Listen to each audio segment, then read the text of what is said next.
Guys, after 3 years away from the octagon, Jon Jones is back at UFC 285 and he's got a title shot against Ciryl Gane. And you can get in on all the action with DraftKings Sportsbook, the official sports betting partner of the UFC and today's show sponsor. If you're a new customer, DraftKings has a winning offer just for you. Sign up for DraftKings using my promo code Sonnen. Put at least $5 on a pre-fight moneyline wager on any fighter, and you will receive an additional $150 in bonus bets if your bet wins. Want even more action? Combine multiple bets, like which fighter will win, how long the fight will last, and more in a parlay to give you a shot at even bigger winnings. If mobile sports betting is not yet available in your state, DraftKings Daily Fantasy is giving all MMA fans a chance to cash out this weekend. DraftKings is safe, secure, and reliable. Best of all, you can deposit and withdraw your cash whenever you want. New customers can download the DraftKings Sportsbook app right now. Use promo code Sonnen. Bet $5 on a pre-fight moneyline wager on any fighter, and you will receive an additional $150 in bonus bets if your bet wins. Or just click on the link below. So there's certain rules, right? I mean, there's like nothing that you have to redo. There's nothing that you have to reinvent. You do not need to be like Bezos or Musk. And very few people are. You just have to be able to identify what has happened in a certain situation, assess if it worked or not, and then take it with you on your journey through life. And if you find yourself in a similar situation, you will know what to do. You'll know what somebody who came before you did. And you'll know whether it worked or whether it didn't. Now, what do you do if you're on a card like this week? What would you do if you're a former champion of the world named Ciryl Gane and you can't get an interview? Why don't you guys do this? Just do this for me right now, just so you know there's not an exaggeration. Go to bjpenn.com or go to MMAmania.com or go to bloodyelbow.com or go to MMAfighting.com or go to MMAjunkie.com. And I'm not joking. Go to one of them right now. You will see a list of headlines. Those are put into categories that we call thumbnails. None of them will be about Ciryl Gane. None of them will be a solo shot of Ciryl, the former heavyweight champion of the world. You might find a side-by-side where it's Jon and Ciryl sharing a spot. Unlikely. Now go back to those websites, hit refresh, and tell me one where you see Valentin Shevchenko, who is a world champion, reigning, current, and defending. Back to your choice of websites. This one I'm going to let you scroll. Okay, you can actually scroll and show me one of Alessa Grasso. Now go back to those websites and you find me a thumbnail, you find me a picture of 3-time NCAA champion, 2-time Dana White Contender Series victor, University 23 gold medalist and Olympic alternate Bo Nickel. Same rules as Alessa Grasso. You can scroll. What do you do? What do you do if you have somebody suck all the air out of the room? And that's what Jon did. For whatever reason, the laws of supply and demand are very real. I know people that went and got PhDs in economics. I've got friends in college that try to holding their books in their hand, studying economics. If you spend an hour on economics, you wasted 45 minutes.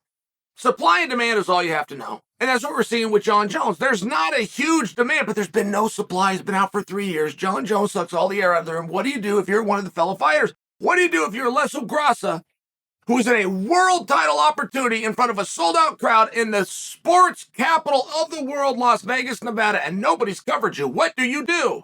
If you're Valentin Shevchenko, you'd like to get a pay raise. You've won more championships and defended more times than anybody in the division's history, and you can't get a thumbnail on a .com. What do you do? The answer, just so you know, is you shoot on the son of a bitch. That is what it is called. When I write the book and I put it on the shelf for you, the chapter will be called Shoot on the Son of a Bitch. You must call it out. You must do what du Plessis did yesterday. Du Plessis takes to, I don't know who du Plessis is fighting. I am as good of an expert on this as you're going to find. I pride myself on it. I don't have a lot of other hobbies. I don't have a whole bunch of friends. I am really good at knowing things about MMA. I could tell you venues, and you tell me UFC 68. I'll tell you where it was at. I'll tell you who the referee was when this world title fight and what round it was. You know guys like this. I'm one of those guys, but I also pride myself on it. And I don't know who du Plessis is fighting in the matches tomorrow, and the weigh-in was an hour ago. I don't know. It's not my fault. I cited for all the .coms I go to. I saw du Plessis' interview, and he got as close to getting this right as anybody is, which is he called it out. He shot on the son of a bitch, and it happened to be Bo Nickel. And du Plessis said, you told us from day one all we had to be is exciting. We thought we had to be great. We thought we had to win. We thought we had to be the best. You said we were wrong. All we had to be was exciting. In my last fight, I was so exciting that you honored me and gave me $50,000. You took my opponent, who I served his fifth loss to, and you defended him. You defended that opponent publicly. You did not release him, even though you had everybody else that had ever done what he had done, which is lost 5 in a row, and you didn't do it publicly because you said we were so excited. And my reward for being excited is I get demoted to an undercard while a guy who's never done it before in the division in my weight class goes to the main card. Du Plessis called it out. He shot on him. It's the only thing you can do. You cannot be nice in those situations. I watched a presidential debate, I can't remember when it was, 8, 9, 12 years ago. This very handsome and likable guy named Ryan, he was representing the Republicans, and he took on a guy named Biden, who was Obama's right-hand man. It was a vice presidential debate, and there was no knowledge or information given.